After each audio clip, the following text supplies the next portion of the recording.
you guys? Welcome back to another one. If you are new to the channel, I am Gold Pony. I do new car, truck, SUV reviews on YouTube, and today we are in the new 2022 Mitsubishi Eclipse Cross, courtesy of Platinum Mitsubishi in Mechanicsburg, PA. For more information on their inventory, please feel free to check out the link in the description box below. And so wanted to check this one out today. It has been redesigned for the 2022 model year. It starts at under $25,000. I'll get into the pricing in a second here, but I mentioned the redesign. It also gives you more standard equipment for the 2022 model year, a new infotainment system, and a revised suspension as well. So really it's quite new all around, which is pretty exciting to me because I did review last year's model, so that's pretty cool. Also with Mitsubishi, of course, you get America's best warranty as well, being 5-year 60,000 mile bumper to bumper, 10-year 100,000 miles on the powertrain. That's wonderful. And so in this video, I will be testing out and going over everything about this one: acceleration, braking, steering feel, ride quality, sound system, exhaust clip, all that stuff. So having said all of that, what do you guys say? Let's just go ahead and jump right into it. And as always, let's start with pricing. And so there are going to be a few different trim levels for the 2022 Eclipse Cross. First one being the ES, starting at $23,395, LE for $24,745, SE, which is the one we have today, starting at $26,145. Lastly, the SEL, starting at $27,395. And so that was all pricing for the front-wheel drive configuration. You can, of course, add all-wheel drive, or as Mitsubishi calls it, all-wheel control, which is really a four-wheel drive system, but still plenty capable off-roader in the snow. I'll just put it that way. But that is going to add $1,600 to any of those prices. But so that regardless of which trim level that you go with, the power plant on this one is going to be the same. Powering the 2022 Eclipse Cross will be a 1.5 liter turbocharged inline 4-cylinder engine, putting out 152 horsepower at 5,500 RPM, 184 pound-feet of torque, coming in at 2,000 RPM. Power sent to front wheels or all wheels through an 8-speed CVT. 0 to 60 time comes in at approximately 8.6 seconds. We'll put that to the test in a little bit here, but MPG numbers coming in at 26 in the city, 29 on the highway, taking regular unleaded fuel. And so before we do that acceleration test here in our Eclipse Cross, did want to mention there are a couple different drive modes on this one, including Sport and Eco. And so Eco button is going to be located just in front of the shifter there. Also wanted to mention that there is this SAWC mode that's going to be located just to the right of the shifter. That's going to lock it in that all-wheel control. So when it starts snowing out here in Pennsylvania, go ahead and hit that button and you will not have any issues whatsoever. And by the way, Mitsubishi's all-wheel control system, that essentially was originally introduced on the Lancer Evo 7. It was made for rally racing in the snow and dirt anyway. So that right there should tell you that is a very capable all-wheel drive system. Anyways, drive modes will adjust things like the shift points, the throttle response, and traction control system then as well. But now, having mentioned all that, what do you guys say? Let's go ahead and find a straightaway here and let's put this thing to the test and let's see how quickly we can get our new 2022 Eclipse Cross here up to speed. I think this is our straightaway here, you guys, and here we go.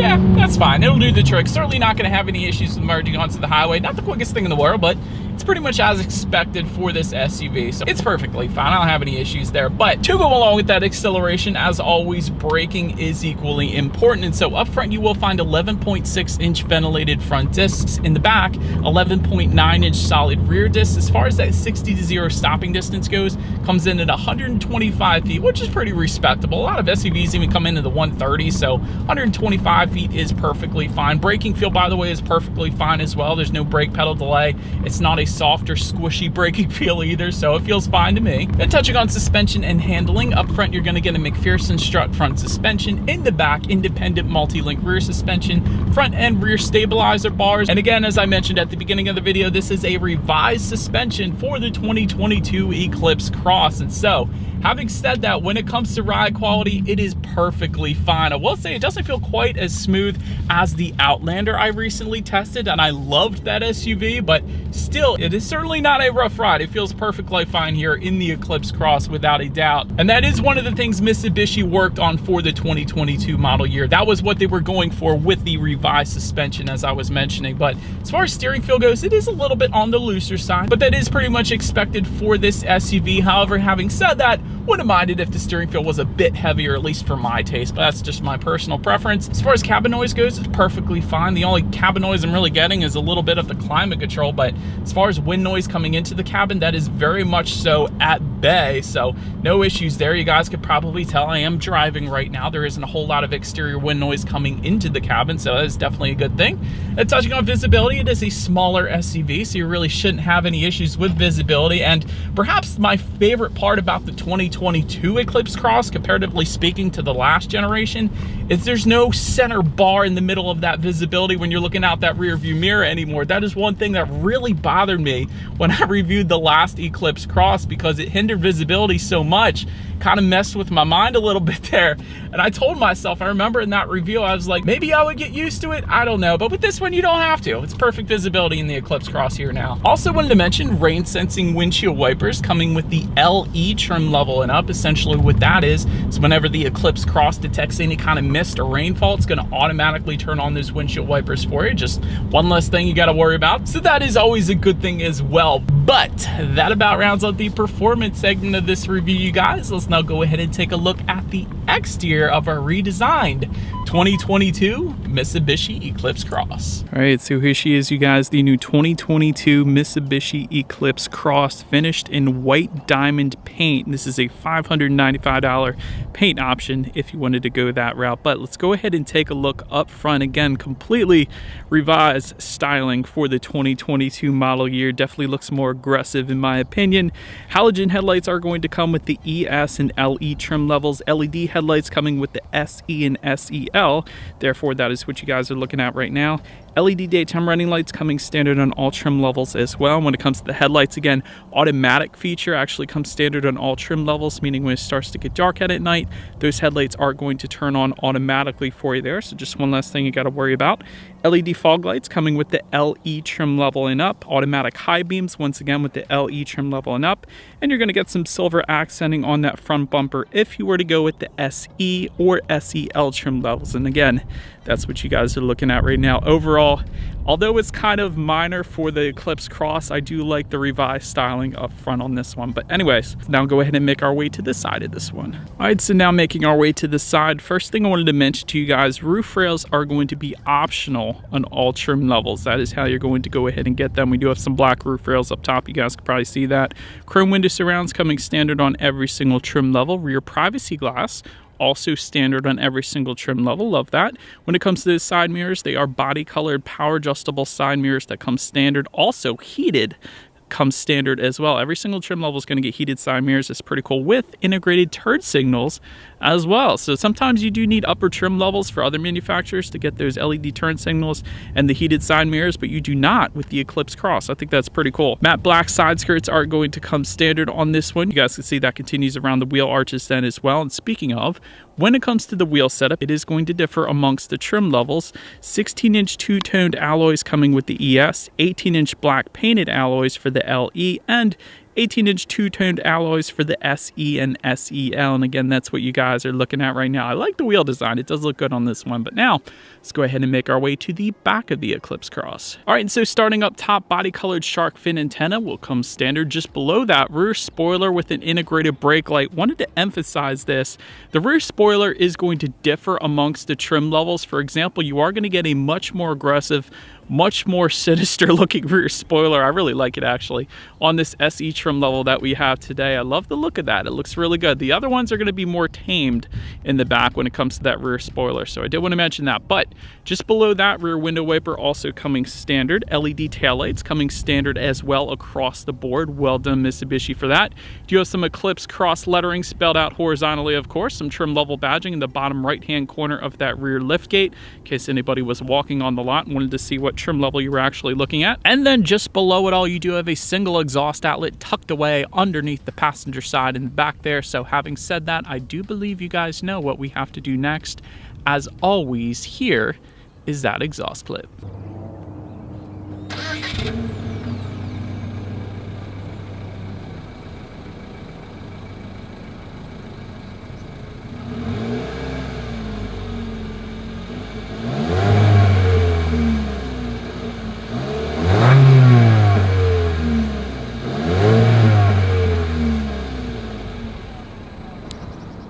right, so now since we are around back of the Eclipse Cross, when it comes to opening that rear lift gate, it is a manual lift gate, and there is of course a button in the back on the lift gate to actually open up. So that is what I am going to do here. Once opened up, cargo capacity comes in at 23.4 cubic feet.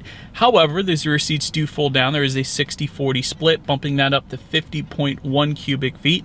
Also wanted to mention in that cargo area, there is a rear cargo cover. There is cargo lighting back there. There is also some tie-down anchors. There is a grocery bag hook back there. And if you were to look underneath of that cargo floor, there's not in-floor storage, but this is actually where you're going to find your full-size spare tire. So it does have a spare tire as opposed to a fix-a-flat, which is a very good thing, in my opinion at least. But let's now go ahead and make our way to the rear legroom. That is going to come in at 35.3 inches. So for reference, I'm an even 6 feet tall. This is how much space I had sitting behind my own driving position. Also going to find a passenger side seat back mat pocket back there. There is a rear center armrest with cup holders. If you go with the SE or SEL, you're not going to get that with the other trim levels, so I did want to mention that. As far as charging ports go for those rear passengers, there is a 12-volt power outlet back there. No USB charging port, unfortunately, but no rear ventilation back there as well. But then again, this is a smaller SUV, so you probably wouldn't need it back there anyways. But I did want to mention, you can actually get heated rear seats. That is going to be optional with the SEL trim level only. It is an optional package thing, so you can get it. We don't have it today, of course, but it is available if you wanted it. But now, let's go ahead and make our way to the front seats on the Eclipse Cross. Manually adjustable cloth seating coming with the ES. Heated front seats coming with the LE trim level and up. By the way, those heated seat buttons are located just to the right of the shifter there. 8-way power adjustable driver's seat with the SE trim level. I definitely loved that. And this is going to be a leather suede combination, just like the Outlander I recently test drove. So I actually do like that. I have it in my own personal vehicle as well. 8-way power adjustable passenger seat coming with the SEL trim level, and that trim is going to give you full leather seating in case anybody was curious. And overall, seating is plenty comfortable. It's not any Lexus F Sport seats or anything like that, but it is definitely plenty comfortable. Not going to have any issues with taking this thing on long road trips or anything like that. But then taking a look at the steering wheel, it is tilt and telescoping. It is leather wrapped for the LE trim level and up, and it is heated as well if you were to go with the SEL trim level. So I do love that. So it does get super cold in Pennsylvania, so I am a big fan of that. Then making our way to the startup, let me first start by showing you guys the key here. You do have your Mitsubishi logo on the one side. Then when you flip it over, lock and unlock. It is a pretty basic key, I will say that, but it is actually all keyless entry with a push button start if you go with the SE or SEL trim levels. With the other trims, you're actually going to get the standard turnkey start. But since we do have that keyless entry here today, all I'm going to do is simply put my foot on the brake and press that engine start button located just to the right of the gauge display there. And speaking of, once started up, tachometer is on your left, speedometer is on your right, and there is a small digital display front and center giving you essentially the basics. There's your trip A, trip B, outside temperature, of course, how many miles you have on the vehicle, your fuel information, so pretty much the basics you can find up there. But anyways, let's now go ahead and make our way to overall interior quality. First thing I wanted to mention, first thing that really caught my attention, panoramic roof is going to be optional for the SE and SEL trim levels. We do have that option today, letting in so much more light, and the rear passengers actually have their own personal power moonroof back there as well. It's a pretty cool setup. If you were looking for home light controls, that is going to be optional for the SEL trim level. Dual zone climate control coming standard with the SE and SEL, and you will actually get automatic climate control for the ES and LE, meaning for those two trims you can still set your own temperature and it's going to automatically get there for you. It's just the dual zone comes with the SE and SEL. Also wanted to mention those sport pedals coming with the LE trim level. And another thing I found was pretty cool is when you open the passenger side glove box here, you kind of have two tiers. You have an upper tier where you could probably store your owner's manual and some other things, and then there's a very deep bottom tier as well. So glove box done pretty darn well in the Eclipse Cross, so we'll say that. Do like the gloss black accents around the door handles on both of the doors here. There's some carbon fiber-ish trim, although it's not authentic, but it still looks good on the doors there as well, and that actually continues right behind the infotainment screen. So I do like those finishes, I will say that. Just in front of the shifter, you do have a little bit of rubberized storage. There are dual USB charging ports up there, 12-volt power outlet as well. Just to the right of the shifter, you got an electromechanical parking brake, which is pretty cool. It also have dual cup holders behind that and a decent amount of storage within that center armrest. But perhaps what I like the best about the Eclipse Cross, because this is always a pet peeve of mine, just around the shifter, a lot of times other manufacturers will put a matte gray plastic that is super boring and easily scratched up, and that's the key. With the Eclipse Cross, it's a gloss black, and so I love that. A lot less likely to get scratched up, and it has a much higher end look to it as well. So well done, Mitsubishi, for conquering my pet peeve on this one. But anyways, let's go ahead and make our way to the infotainment screen on this one. ES trim level is actually going to give you a 7-inch display screen. However, if you were to go with the LE trim level and up, that is going to be bumped up slightly to an 8-inch color touchscreen display. Either way, though, you still get Bluetooth and audio streaming. Either way, you still get Android Auto and Apple CarPlay, meaning if you have a smartphone, just hook it up to the Eclipse Cross and you have free navigation displayed up on that screen, as well as the ability to like and dislike your Pandora songs as well. Factory navigation system, believe it or not, is going to come standard with the SE and SEL, so we do have it today, although you don't really need it as long as you have a smartphone in this thing. You can also check out some vehicle settings up there, and of course your radio information as well. And by the way, when it comes to the sound systems here in the Eclipse Cross, 4 speakers is going to come with the ES and LE, and then 6 speakers are going to come with the SE and SEL. So, having said that, that of course is the sound system we have today. Let's go ahead and turn on the radio, see what we got playing today, and let's test out the clarity of this one.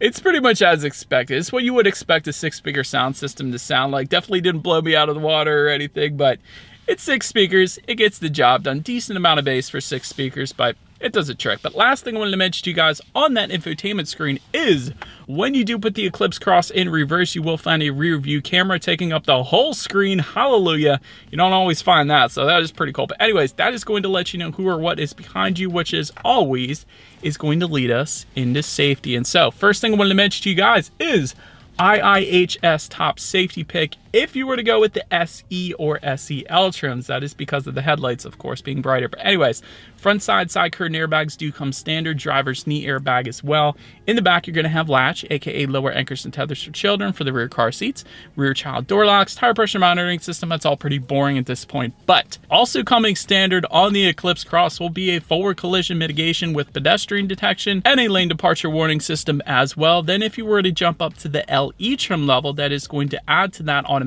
high beams. Then SE trim level is going to add to that a blind spot monitoring system with rear cross traffic alert and lane change assist then as well. And if you wanted the adaptive cruise control system, that is going to be an optional thing for the SEL trim level if you wanted to go that route. But overall, when it comes to my final thoughts here of the Eclipse Cross, this is a great looking SUV. Of course, you have America's best warranty as well for ultimate peace of mind, which I'm definitely a big fan of. It is a relatively smooth ride compared to the previous generation I remember driving. Not quite as smooth as the Outlander, but still definitely gets the job done, so no issues there. As far as constructive criticism goes, if I'm being honest, it definitely isn't the quickest thing in the world, meaning it is quite slow, but you guys probably already knew that when I rambled off 0 to 60 in 8.6 seconds. Also, in my personal opinion, LED headlights should be standard across the board, and that would also give it probably an IIHS top safety pick for every single trim level. So if it were me, if I were Mitsubishi, I would definitely add those LED headlights even to the bottom trim levels like a lot of other manufacturers are doing right now. So wanted to mention that as well. But that about rounds out this review, you guys. Let me know what you think of the Eclipse Cross in the comments section below. Feel free to follow me on social media if you wanted to see what's coming next on the channel before it actually gets to YouTube. Be sure to hit the subscribe and the bell notification button if you're into new car reviews. That is what we do here on this channel after all. Do appreciate you guys watching more than you know, and I will see you guys all in the next video. Stay gold.